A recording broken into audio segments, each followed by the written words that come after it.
Hi friends, welcome to Kanchana's kitchen. Today recipe వచ్చేసరికి Sankranti special చక్రాలు చేస్తున్నానండి.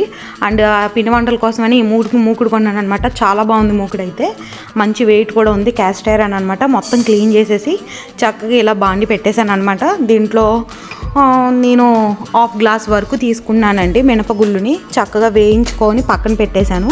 తర్వాత రైస్ ఫ్లోర్ని తీసుకుంటున్నానండి. ఇది రెడీమేడ్దే. ఈ గ్లాస్తో 2 గ్లాసులు తీసుకున్నాను. ఈ గ్లాసులో సగం వరకే నేను మినపగుళ్ళుని తీసుకొని ఇలా వేయించి పొడి చేసుకొని ఇందులో కలుపుకుంటున్నాను అనమాట. మా మమ్మీ అయితే చక్కగా బియ్యము నానబెట్టి మిల్లు ఆడిపిస్తారు కదండి, అట్లా ఆడిపించేవాళ్ళు అనమాట. మినపగుళ్ళుని వేపి అందులో వేసి.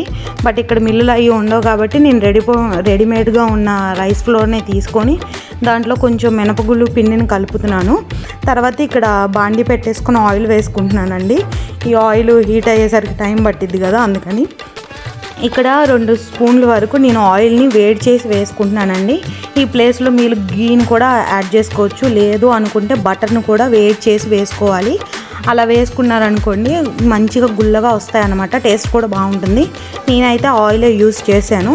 మీరు కావాలంటే బటర్ ఆర్ గీ కూడా యూస్ చేసుకోవచ్చు. ఇట్లా మొత్తం మంచిగా కలుపుకోవాలండి. ఇలా ముద్ద చేస్తే ఇలా ముద్ద అవ్వాలన్నమాట. లేదు అంటే సరిగ్గా రావు. ఇట్లా ముద్ద అయిందనుకో సరిపోయింది అని అర్థం. ఆయిల్ రుచికి సరిపడ్డ సాల్ట్ వేసుకోవాలండి.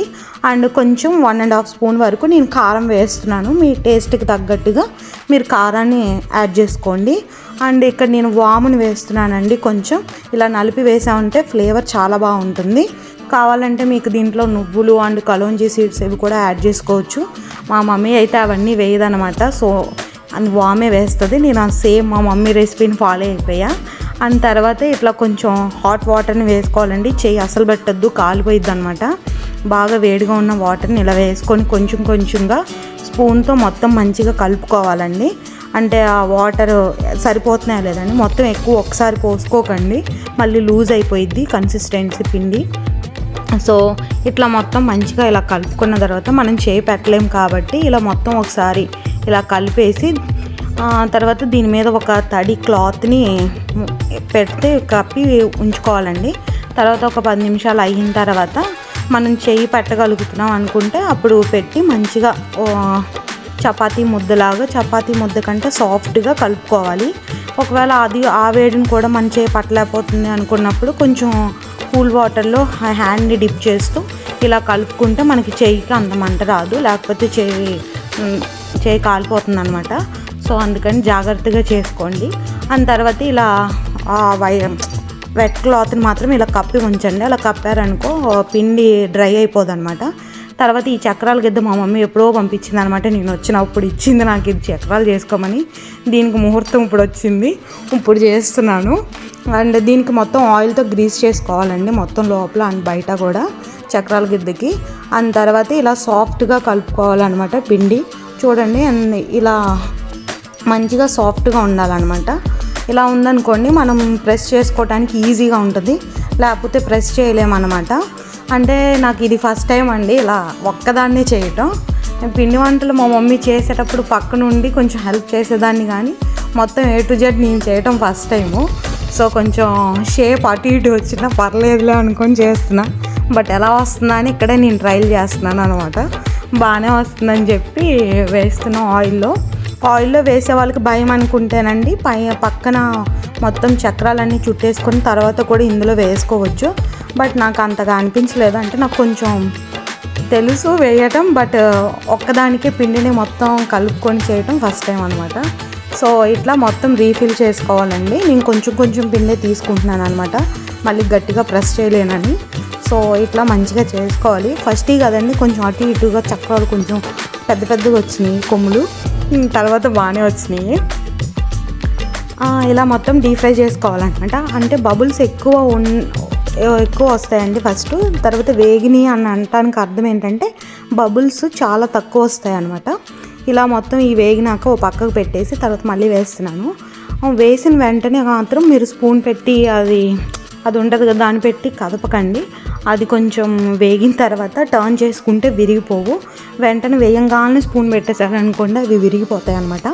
అంటే ఆల్మోస్ట్ అందరికీ తెలుసు ఇలాంటివి. అండ్ వంటలు బాగా పిండి వంటలు చేసే వాళ్ళకి తెలుసు. బిగినర్స్ నాకులా ఉన్నవాళ్ళు ఉంటారేమోనని వాళ్ళకి చెప్తున్నాను అనమాట. సో అండ్ తర్వాత ఇట్లా వేగిన తర్వాత చూడండి ఇందాక ఎన్ని బబుల్స్ ఉన్నాయో, ఇప్పుడు చూడు ఇవి వేగినాయి కాబట్టి బబుల్స్ లేవండి, చాలా తక్కువ వస్తున్నాయి. వేగని చోటనే బబుల్ ఉంటుందండి, మిగతా అంతా మంచిగా క్లియర్గా ఉంటాయి. అప్పుడు తీసుకోవాలన్నమాట. హైలో పెట్టుకోవద్దండి, మొత్తం మాడిపోతాయి అండ్ అంత క్రంచీగా కూడా రావు, మెత్తగా ఉంటాయి. అందుకని సో మీడియంలోనే పెట్టుకొని మంచిగా చేసుకోండి. అండ్ దగ్గరికి వేయటం ఏంటంటే కొంచెం టైం పడుతుంది వేగటానికి. కొంచెం దూరంగా వేసుకున్నారనుకోండి ఆ తీగల్ని త్వరగా అయిపోతుంది. ఇలా భయం ఉన్న వాళ్ళు బాండీలోనే తిప్పడానికి ఇలా ప్లేట్లో కానీ ఇలా స్పూన్ మీద కానీ వేసుకొని ఇందులో వేసుకోవచ్చు అనమాట. నాకైతే ఇలా బాండీలో తిప్పడమే ఈజీ అనిపించింది, సో వేసేసుకుంటున్నాను. ఫస్ట్ టైం చేసేవాళ్ళు మాత్రం బాండీలో వేయడానికి భయపడితే అంత ఆయిల్ పట్టేస్తుందిలేండి చేతికి, అందుకని కొంచెం వేడి తట్టుకోలేని వాళ్ళు ఇలా స్పూన్తోనే ట్రై చేయండి. తర్వాత చూడండి నేను ఇక్కడ టెస్ట్ చేస్తున్నాను అనమాట ఎట్లా వస్తున్నాయి అని చెప్పి. బాగానే వచ్చినాయి, చాలా క్రంచీగా వచ్చినాయి అండి. మా హస్బెండ్ అయితే బాగా నచ్చినాయి అంట. నేను అడిగారండి పండగకి ఇవి చేయమని చెప్పి. ఏదన్నా హస్బెండ్కి నచ్చిన రెసిపీ చేసి పెట్టడంలో, వాళ్ళ రివ్యూ వినడంలో బాగా హ్యాపీగా ఉంటుంది కదా. నాకైతే ఇది తిని మా ఆయన బాగున్నాయని చెప్పినప్పుడు నాకు చాలా హ్యాపీగా అనిపించింది. బట్ చాలా క్రంచీగా చాలా టేస్టీగా వచ్చినాయండి. నేనైతే అసలు ఎక్స్పెక్ట్ చేయలేదనమాట ఫస్ట్ టైం ఇంత బాగా చేసేస్తానండి. అంటే నాకు తెలుసు, బట్ కానీ మొత్తం A to Z చేయటం రాదనమాట. ఎవరైనా పెద్దోళ్ళ సంరక్షణలో ఉండి చేయటం అలవాటు అయింది, ఇప్పుడు ఓన్గా చేశాను అనమాట. బట్ నాకు బాగా అనిపించింది. Thanks for watching. Happy pongal in advance. మీరేం రెసిపీస్ చేసుకున్నారో నాతో కామెంట్ చేసి చెప్పండి. Please like, share and subscribe. Thanks for watching.